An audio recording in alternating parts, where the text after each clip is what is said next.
விஷ்ணு மாயாவும் 390 குட்டி சாத்தான்களும் இதுவரை யூடியூபில் யாரும் சொல்லாத பல அமானுஷ்ய உண்மைகள். குட்டி சாத்தானுக்கு இரவில் கொடுக்கப்படும் நரபலிகள், பலிகளை வாங்குவதற்கு நேரில் வரும் குட்டி சாத்தான்கள். மர்மம் நடப்பது என்ன?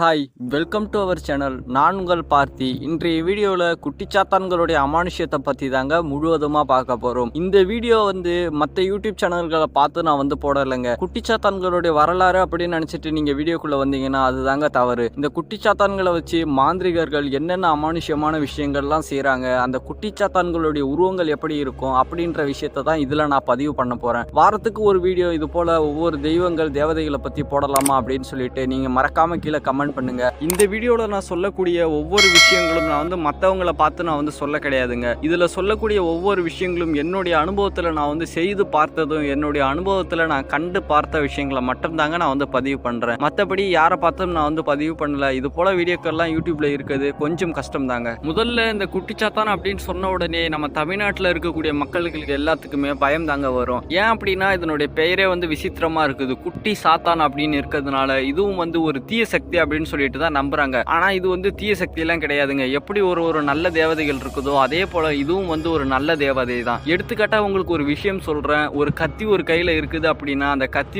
தவறான பொருள் கிடையாதுங்க. அது யார் கையில இருக்குதுன்றத பொறுத்து தான் அதனுடைய மதிப்பே இருக்குது. தீயவர்கள் கையில போச்சு அப்படின்னா அந்த கத்தியை வச்சு ஒரு ஆளை வெட்டியும் கொலை பண்ணலாம். அதே நல்ல ஒரு விவசாயி கையில போச்சு அப்படின்னா அதை வச்சு ஒரு முள்செடியவும் வெட்டலாங்க. இதுதாங்க இதற்குள்ள வித்தியாசமே. அதே போலதான் அந்த குட்டி சாத்தான்களை வச்சு நம்ம என்ன மாதிரி விஷயங்கள் செய்யறோமோ அப்படின்றத பொறுத்து தாங்க அது நல்லதா கெட்டதா அப்படின்றதே அமையுது. நான் சொல்லக்கூடிய அனைத்து விஷயங்களும் உண்மையான விஷயங்கள்ங்க. இவனுடைய குரலை கேட்டா என்ன சிறு பையன் போல இருக்கான், ஆனா இவ்வளவு விஷயங்கள் பேசுறானே அப்படின்னு சொல்லிட்டு நீங்க தவறா நினைக்க வேணாம். அதாவது நம்மளுக்கு வயசு சிறுசா இருந்தாலுமே அனுபவங்கள் பெருசுங்க. இது போல நம்மளுடைய அனுபவத்துல நிறைய விஷயங்களை நம்ம பார்த்திருக்கோம். முதல் விஷயமா அந்த குட்டிச்சாத்தானுடைய உருவம் எப்படி இருக்கும் அப்படின்னு பாத்திரலாம். அதே போல இந்த குட்டிச்சாத்தானானது ஒருவருடைய வீடு வாசல் படி ஏறி உள்ள வருவான்னு கேட்டீங்கன்னா கண்டிப்பா வருங்க. குட்டிச்சாத்தான்கள்லயே பல வகையான குட்டி சாத்தான்கள் இருக்குதுங்க. அந்த எல்லா குட்டி சாத்தான்களும் பார்க்கறதுக்கு ஒரே மாதிரி தான் இருக்குமான்னு கேட்டீங்கன்னா கண்டிப்பா கிடையாது. ஒவ்வொரு சாத்தான்களும் ஒவ்வொரு உருவங்கள் தாங்கி தான் வரும். அதனுடைய ஒவ்வொரு சாத்தான்களும் வெவ்வேறு உருவத்துல தான் இருக்கும். நம்ம பெரும்பாலும் யாருக்கிட்டையாவது இந்த குட்டி சாத்தானா பார்க்கணும் அப்படின்னு சொல்லிட்டு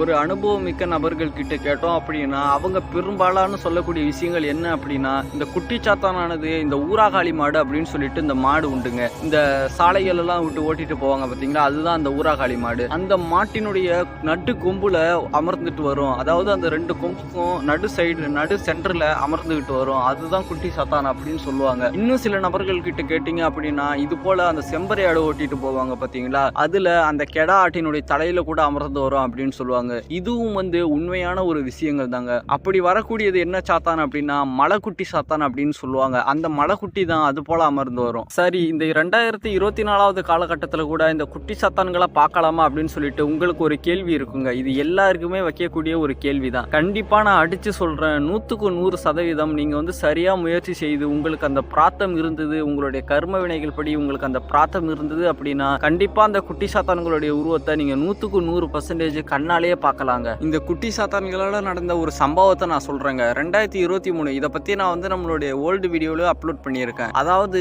தீபாவளி அன்னைக்கு நம்ம கிட்ட ஒரு நபர் இந்த குட்டி சாத்தான்களுடைய மந்திரங்களை கேட்டு உபயோகம் பண்றேன் அப்படின்னு சொல்லிட்டு கேட்டு வாங்கினாரு. அவருக்கு நம்மளுடைய ஓலை சுவடிகள்ல என்ன முறைகள் இருக்குதோ அந்த முறைப்படியே நம்ம அவருக்கு சொல்லிட்டோங்க. அதே போல இரவு அவரு நல்ல ஒரு பெரிய அளவுல படையல் போட்டு அந்த குட்டி சாத்தானுக்கான உருவமையில செய்து வச்சு அந்த குட்டி சாத்தான அழைச்சிருக்காரு. அவர் அழைச்சது ஒரு 108 உரு கூட போடல. அதாவது ஒரு 108 மந்திரம் கூட சொல்லலைங்க. அந்த 108 மந்திரம் சொல்றதுக்குள்ளேயாட்டு அந்த குட்டி சாத்தானானது அவர் இருக்கக்கூடிய இடத்துக்கு வந்துருச்சுங்க. அவருக்கு மட்டும் எப்படி வந்தது பார்த்திருக்காரு அப்படின்னு நீங்க எல்லாம் கேட்கலாம். அவர் சொல்ல மந்திரம் உபயோகிச்ச இடம் யாருமே ஆள் நடமாட்டம் இல்லாத இந்த சுத்தி காடுகள்ங்க. சுத்தி காடுகள், நடுவுல அவருடைய வீடு, எந்த சரௌண்டிங்க்கு எந்த ஒரு வீடுமே கிடையாது. இந்த இடத்துல இருந்துதான் அவர் அந்த மந்திர எண்ணிக்கையை கொடுத்திருக்காரு. எப்படி நம்ம தெய்வங்களும் அது போலதாங்க ஒவ்வொரு விஷயங்களை பார்க்கும். இப்ப ஆள் நடமாட்டம் இருந்தது அப்படின்னா அந்த இடத்துக்கு சுலபமா வருது. அந்த தெய்வங்களும் தயங்கும். ஆள் நடமாட்டம் இல்லை அப்படின்னா ஈஸியா வந்துடும் அந்த தெய்வங்களும். இந்த நபரும் அந்த காட்டுக்கு நடுவுல இருக்கக்கூடிய வீடுல அமர்ந்து மந்திர எண்ணிக்கைகளை கொடுக்க ஆரம்பிச்சிருக்காரு. கொஞ்சம் உருக்கள் சொன்ன சொன்ன உடனே அவருடைய வீட்டை சுத்தி ஒரு சலங்கை சத்தம் வந்து அவரோட வீட்டை வந்து சரௌண்டிங், அதாவது வட்டமா சுற்றி வர்றது போல சத்தமானது கேட்டிருக்குது. இவர் வந்து அந்த மந்திர உருக்களை சொல்லிட்டே இருந்திருக்காரு. அப்படி சொல்லிட்டே இருக்கும்போது வெளியில கேட்ட அந்த சத்தமானது வீட்டுக்குள்ள வர ஆரம்பிச்சிருக்கு. வீட்டுக்குள்ள வர ஆரம்பிச்ச உடனே மந்திர உருக்கள் சொல்றதை நிப்பாட்டிட்டு அப்படியே கழுத்தை மட்டும் திருப்பி பின்புறமா பார்த்திருக்காரு. அப்படி பார்த்த உடனே கண்ணன் கரேர்னு ஒரு உருவத்தை அந்த இடத்துல இவர் வந்து தத்ரூபமா பார்த்திருக்காருங்க. இதற்கு வந்து சாட்சிகளும் உண்டு நம்ம கிட்ட. அந்த விஷயங்களை பார்த்த உடனே இவர் வந்து மந்திரம் சொல்றதை சுத்தமா நிப்பாட்டிட்டு பார்த்திருக்காரு. அதனுடைய உருவம் எப்படி இருந்தது அப்படின்னா சிறு குழந்தை அளவுல தான் இருந்திருக்கு. ஒரு சின்ன போது குழந்தை எப்படி இருக்கும், ஒரு வயசு குழந்தை இருந்துன்னு அப்படி இருக்கும். அதனுடைய சிறு உருவமா தான் இருந்திருக்குது. நம்ம கொடுத்த அந்த குட்டி சாத்தானுடைய உருவம் வந்து அப்படிதான் இருந்திருக்குது. அவருக்கு காட்சி வந்து அப்படிதான் கிடைச்சிருக்கு. இதை பார்த்துக்கிட்டே அவர் வந்து மந்திரம் சொல்றதை நிப்பாட்டிட்டாரு. திரும்பி வந்து மந்திர எண்ணிக்கையானது கொடுக்க ஆரம்பிச்சிருக்காரு. கொடுக்க ஆரம்பிச்ச உடனே அந்த குட்டி சாத்தானானது அவருடைய முதுகுல ஓங்கி அடிச்சிருக்கு. அடிச்ச வேகத்துல அந்த சாத்தானுக்கு வச்ச அதே படையல்ல போய் விழுந்துட்டாரு. விழுந்த உடனே இவருக்கு வந்து பயம் வந்து ஆயிருச்சுங்க. பயமான உடனே என்ன பண்ணிட்டாரு அப்படின்னா வீட்டை விட்டு வெளியில ஓடி போயிட்டு அவங்களுடைய அண்ணனுக்கு போன் பண்ணி அந்த நேரத்துக்கே வர சொல்லியிருக்காரு. வர சொல்லிட்டு இந்த படையல் பொருள், அந்த குட்டி சாத்தான்களுடைய பாவை எல்லாத்தையுமே எடுத்துட்டு போயிட்டு ஒரு ஆத்துல விட்டுட்டு அன்றைய இரவே குளிச்சுட்டு அவருடைய வீட்டுக்கு போயிட்டாருங்க. அதாவது அவருடைய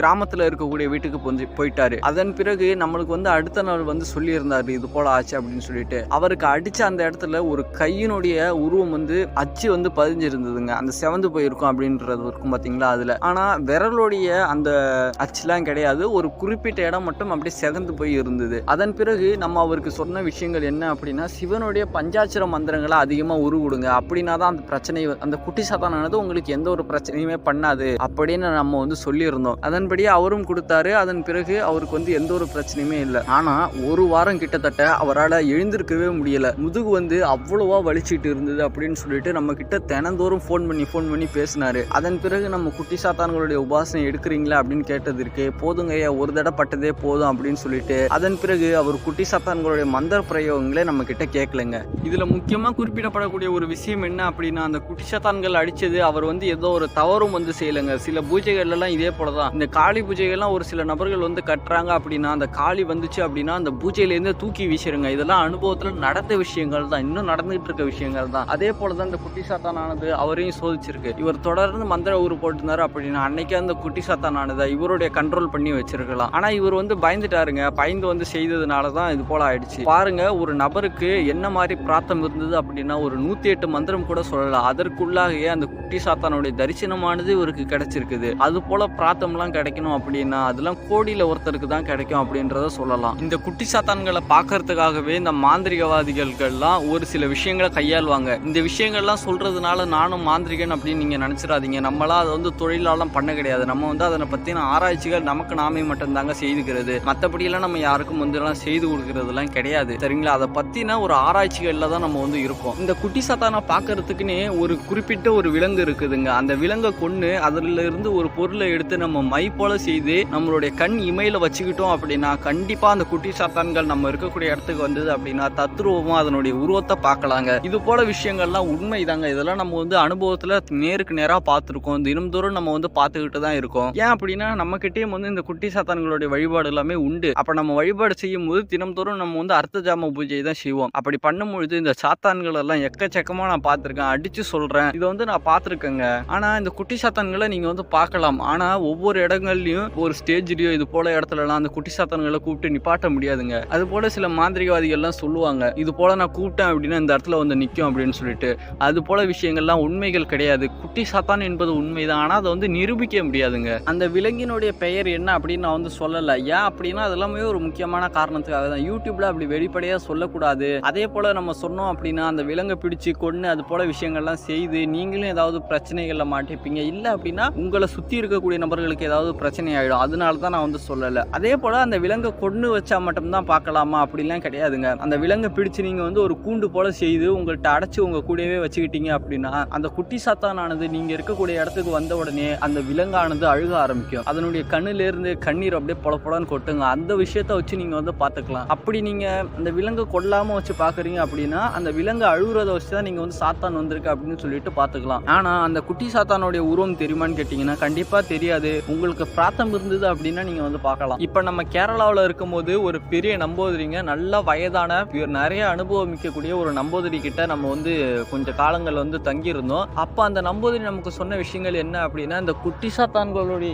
ஏவல், குட்டி சாத்தான்களுடைய வழிபாடு அப்படின்றது எல்லாமே ஒரு சிறு தெய்வ வழிபாடு மாதிரி தான் அவர் வந்து சொன்னாரு. அதாவது இப்ப நம்மளுடைய எதிராளி ஒரு முருகனை வணங்குறான், அவன் கிட்ட வந்து முருகர் வந்து நல்லா துடியா நிக்கிறாரு, அவனுக்கு உதவி செய்யறாரு அப்படின்னா இந்த குட்டி சாத்தான்களால அந்த இடத்துல தாக்கு பிடிக்க முடியாது அப்படின்ற விஷயத்தை தான் பதிவு பண்ணியிருக்காரு. அதே போல நீங்க வந்து குட்டி சாத்தான்களை வச்சு ஏவல் பண்றீங்க அப்படின்னா ஒரு சாத்தான்களை வச்சு பண்றாங்க பாத்தீங்களா, அதனுடைய பவர் வந்து கொஞ்சம் கம்மியா தாங்க இருக்கும். இருக்கக்கூடிய அனைத்து சாத்தான்களையும் அழைச்சு அதற்கு வந்து பலி கொடுத்து பண்றாங்க அப்படின்னா அதனுடைய பவரே வேற மாதிரி இருக்குங்க. ஏன் அப்படின்னா ஒரு சாத்தான்களை வச்சு பண்றதுக்கும் இருக்கக்கூடிய அனைத்து சாத்தான்களை அழைச்சி வச்சு பண்றதுக்கும் வெவ்வேறு மாதிரி பவர் வந்து உண்டு. அதே போல இந்த குட்டி சாத்தானானது வெறும் கோழி பலி தான் கேட்கும் நினைச்சிட்டு இருக்காங்க. ஆனா அதுதான் முற்றிலும் ஒரு தவறான விஷயங்கள். இதை எல்லாமே ஓப்பனா யாருமே சொல்லியிருக்க மாட்டாங்க. இதெல்லாம் அந்த குருமார்கள் அவங்களுடைய வழி வரக்கூடிய பரம்பரைக்கு மட்டுமே சொல்லி கொடுக்கிறது. ஓர் அறிவிலிருந்து அது வந்து எல்லா பொருளையுமே கேட்குங்க. இதெல்லாமே ஓப்பனா நம்ம வந்து சொல்லக்கூடாது. அதனாலதான் சொல்றோம், ஓர் அறிவு ஜீவராசிகள்ல இருந்து அந்த குட்டி சாத்தானானது அதற்கு உணவா கேட்கும். இப்ப நான் என்னுடைய அனுபவத்துல இந்த குட்டி சாத்தான்களுக்கு பூஜை பண்றதெல்லாம் எப்படி பண்ணுவோம் அப்படின்னா, இந்த பிறந்த மேனியோட தாங்க பண்ணுவோம். அந்த சாத்தானுக்கு நம்ம அழைச்சி ஏதாவது உணவு கொடுக்குறோம் அப்படின்னா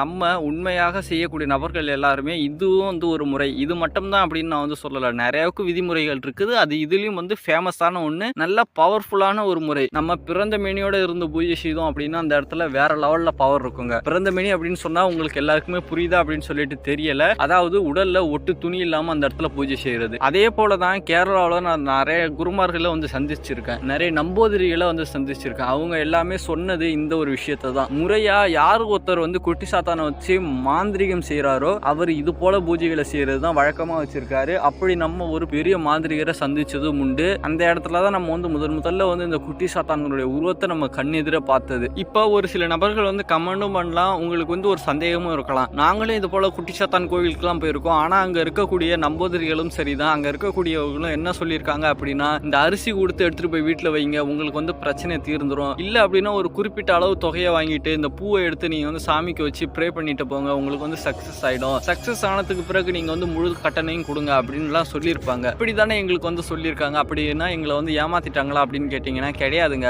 அது வந்து மாந்திரிகமே கிடையாதுங்க. அவங்க அது போல விஷயங்கள்லாம் செய்ய சொல்றது வந்து தாந்திரிக பூஜைகள். மாந்திரிகம் வேற தாந்திரிகம் வேற, சரிங்களா? அந்த தாந்திரிகத்துல நடந்தாலும் நடக்கலாம், நடக்காட்டியும் போகலாம். அது அந்த தெய்வமே நடத்தி கொடுக்கிறது. ஆனா இந்த மாந்திரிக பூஜைகள்ன்றது வந்து டோட்டலா வேற. அதே போல ஒரு சில நபர்கள் வந்து நம்ம கிட்ட கொஞ்சம் பர்சனலா கேட்டிருக்காங்க. அந்த விஷயத்தையும் நம்ம வந்து இதுல ஆட் பண்றோம். அதாவது இந்த குட்டி சாத்தான்களை வச்சு வீட்டுல வச்சு வழிபடலாமா அப்படின்னு சொல்லி கேட்டிருக்காங்க. அதனுடைய புகைப்படங்கள், அதாவது விஷ்ணுமாயாவுடைய புகைப்படம் இப்ப நிறைய இடத்துல கிடைக்குது. அது போல நீங்க வந்து இதை வாங்கி வச்சு வழிபாடு பண்ணலாம். ஆனா அப்படி நீங்க வாங்கி வச்சு வழிபாடு பண்றீங்க அப்படின்னா வீட்டுல ரொம்ப ரொம்ப சுத்தமா இருக்கணும். வீட்டுல இந்த கணவன் மனைவி அவங்க எல்லாமே வச்சு வழிபடுறது வேண்டாம் அப்படின்றது தான் என்னை பொறுத்த வரைக்கும் நான் சொல்லுவேன், சரிங்களா? அதே போல உங்களுக்கு பூஜை ரூம் வீட்டை விட்டு தனியா வெளியில இருக்கு அப்படின்னா கட்டாயமா நீங்க வச்சு வழிபாடு பண்ணலாம், எந்த ஒரு பிரச்சனையுமே வராது. அதுலயும் இன்னும் ஒரு சில நபர்களுக்கு நான் என்ன சொல்லுவேன் அப்படின்னா, இந்த நீங்க கணவன் மனைவிலாம் இல்ல, நீங்க மட்டும் தான் தனியா இருக்கீங்க அப்படின்னா ஒரு கருங்கல்ல உங்களுக்கு எந்த குட்டி சாத்தானை வணங்கணும்னு விருப்பம் இருக்கோ அந்த மந்திரங்களை பிரயோகம் பண்ணி அந்த கருங்கல்ல வந்து அந்த குட்டி சாத்தானை பிரதிஷ்டை பண்ணி அதன் பிறகு வணங்குங்க,